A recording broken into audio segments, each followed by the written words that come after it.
6 number খেয়াল করেন, সম্পদ। কয়টা হলো? যে মানুষ ডান হাতটা শুধু তুলে রাখছে নাকি 6টা হয়েছে না 5টা হয়েছে, না নিজেকে সহ বানাইছেন? 6টা, বুঝতে পারছেন? আমি এবার হাত নামান, আমি বলবো আপনারা শুধু মুখে জবাব দিবেন। আল্লাহ আবু লাহাবের কয় হাত ধ্বংস করলেন? 6 হাত।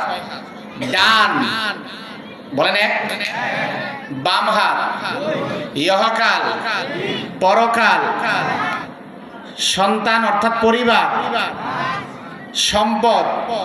কয়টা হলো? আল্লাহ 6টা জিনিস, 2 হাত বলে আল্লাহ 6 হাত বুঝাইছে।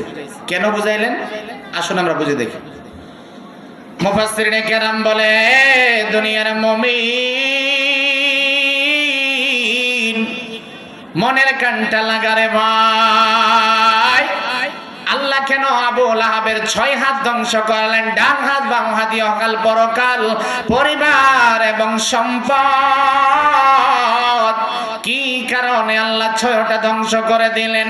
ওই খারাপ বদ খাসলাত গুলা যদি আপনার আমারের ভিতরে থেকে যায়, তাহলে আপনাকে আমাকে আবু লাহাবের সাথে হাসর নাসর করে আমার আল্লাহ জাহান্নামে ঢুকায়া দিবেন। বলেন না নাউজুবিল্লাহ। তাহলে 6 হাত কেন ধ্বংস করলেন? কোন খারাপ দোষের কারণে? ওই দোষ আপনার আমার ভিতরে আছে কিনা, থাকলে সেই দোষটা চিহ্নিত করে ওই রোগটাকে নির্ণয় করে চিকিৎসা ট্রিটমেন্ট নেওয়ার দরকার আছে না নাই? ট্রিটমেন্টটা কারা কারা নেবেন না হাত তোলেন তো। কারা কারা এই চিকিৎসাটা নিতে চান? 2টা হাত তুলে আল্লাহকে দেখান। লিল্লাহে তাকবীর, নারায়ে তাকবীর। দিন ইসলাম, দিন ইসলাম, আল কোরআনের আলো, আল হাদিসের আলো, নারায়ে তাকবীর। হাত নামান।